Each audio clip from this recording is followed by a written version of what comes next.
MJ Listeners, 3 bulan sudah tragedi Kanjuruhan berlalu, namun pengusutannya belum juga tuntas. Meskipun sidang perdana akan digelar pada pekan depan, namun apakah penanganan tragedi Kanjuruhan sudah sesuai dengan harapan keluarga korban?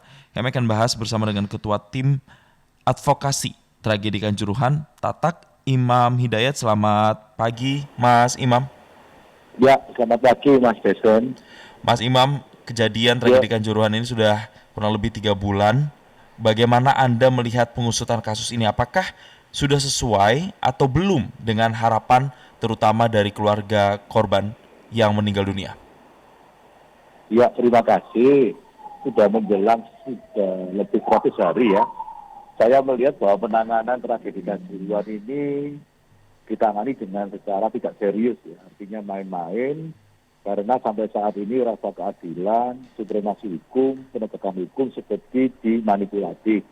Yaitu dengan diterapkannya pasal 359 dan 360 tentang kealpaan ya, menyebabkan orang mati dan luka berat yang akan bersidang tanggal 16 Januari di Pengadilan Negeri Surabaya. Tentu keluarga merasa ini seperti dimanipulasi bahwa berdasarkan fakta ya, yuridis maupun empiris, sesungguhnya bahwa penerapan pasal 359, 360 itu tidak sesuai sama sekali dari rasa keadilan para korban tragedi Kanjuruhan.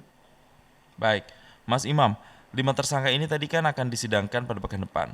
Tapi pasal yang disangkakan adalah pasal mengenai kelalaian dan kealpaan, bukan pasal Ya, pembunuhan dan atau pembunuhan berencana. ya, Bagaimana kemudian para keluarga korban melihat pasal yang dikenakan ini? ya itu Mas, pasal yang dikenakan ini kan pasal 359. Alpa menyebabkan 135 nyawa melayang. Ya logika hukum kita, orang hukum dan masyarakat awam pun pasti bisa menilai ya bahwa penanganan dilakukan oleh penyidik Polda Jatim maupun Kejaksaan Tinggi Jawa Timur yang menyatakan berkas itu P21 kemudian siap disidangkan itu kan tidak serius. Makanya pada waktu kita ketemu Menko Polhukam pun juga Pak Mahfud menyatakan bahwa dia sebenarnya tidak puas juga penanganan perkara tragedi Kanjuruhan.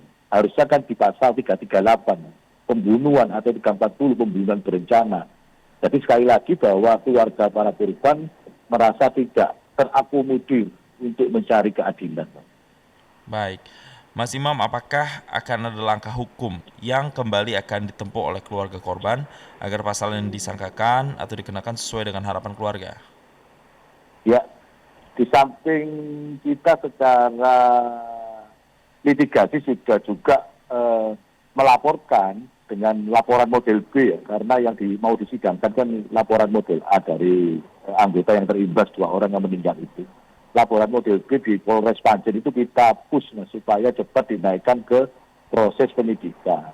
Meskipun dalam kebiasaan kita beracara itu Mas, kalau sudah keluar laporan polisi itu langsung penyidikan, tetapi ini kembali ke penyelidikan. Itulah yang kemudian membuat kita semakin yakin bahwa Polri dalam menangani kasus Kanjuruhan ini tidak serius atau bisa dikatakan dalam tanda kutip main-main menurut seleranya dari Polri sendiri Mas.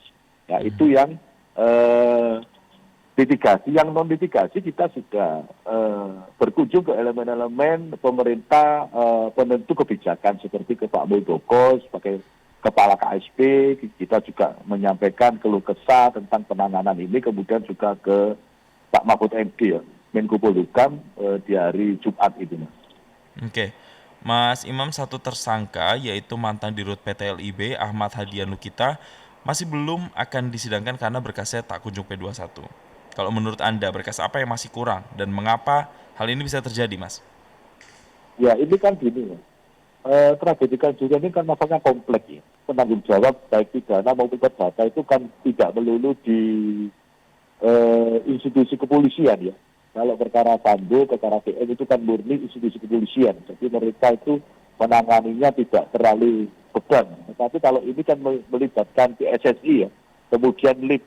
Seperti kita ketahui, Ardian Lukito ini kan ketua LIP ya, kemudian bekasnya belum di P21 karena menurut info itu kekurangan dari dokumen keterangan ahli ya.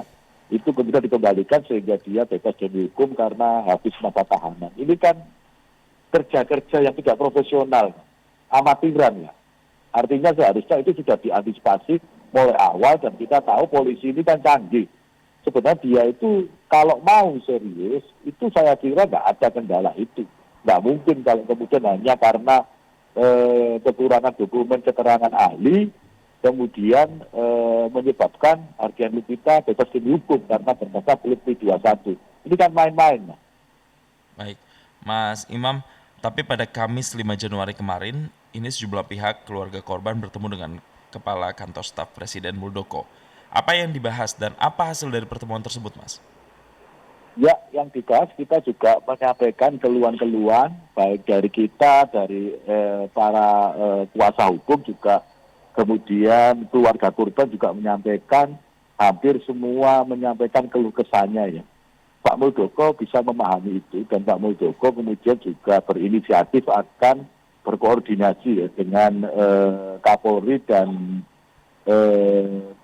Kejagung ya, Kejaksaan Agung ya, untuk kemudian bisa mencari solusi yang tepat. Intinya bahwa Pak Muldoko menerima kita dengan baik dan kita berharap juga Pak Muldoko bisa menyampaikan hal ini kepada Presiden karena pada saat itu Presiden kan sedang tidak ada di istana.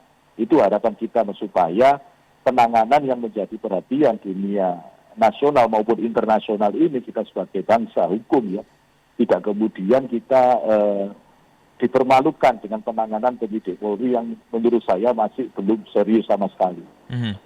Dari hasil pertemuan tersebut, apa janji yang disampaikan Pak Muldoko kepada keluarga korban?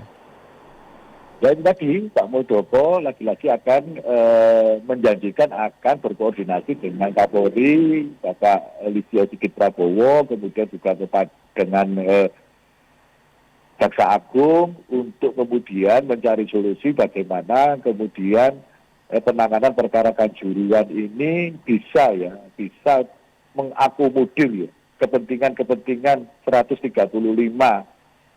nyawa yang meninggal secara sia-sia, dengan tentu kita di awal ke Pak Muldoko juga meminta supaya penerapan pasal itu bukan di 359 tetapi di pasal pembunuhan 338 dan kemudian juga pembunuhan berencana 340.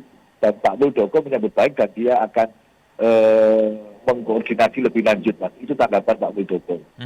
Masih optimiskah Mas Imam untuk bisa mendapatkan hasil yang sesuai dengan harapan? Ya kita harus optimis, Mas, karena ini kan panggilan profesi, Mas ya. Artinya kewajiban kita sebagai advokat ya, kita mesti harus menangani perkara-perkara pro bono ya, menyentuh kemanusiaan ya. Kita harus optimis, artinya meskipun di model A itu sudah mau bersidang, kita tim tatak itu menolak ya, artinya kita tidak akan menghadiri persidangan itu karena kalau dengan menghadiri kita akan secara langsung maupun juga langsung melegitimasi ya proses model A itu. Nah kita akan push di model B supaya segera naik ke penyidikan supaya kemudian bisa ditentukan tersangka siapa-siapa dari intelektual dader ya, kemudian aktor intelektualnya itu, kemudian juga eksekutor di lapangan yang menembakkan gas air mata ke arah tribun. Di samping itu juga tim tatak tidak berhenti di situ, Mas. Tim tatak juga sudah mengajukan gugatan perdata ya, 1365 BW tentang perbuatan melawan hukum itu yang akan bersidang besok ya tanggal 10 Januari di Pengadilan Negeri Kota Malang. Jadi usaha-usaha kita ini akan terus kita lanjutkan sampai kita menemui titik keadilan ya, Mas. Dan penegakan hukum yang benar menurut peraturan perundang-undangan.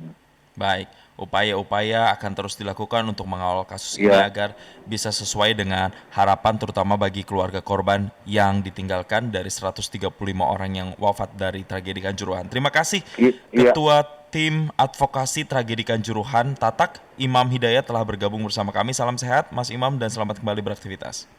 Siap Mas, salam sehat, sukses terus Mas. Terima kasih.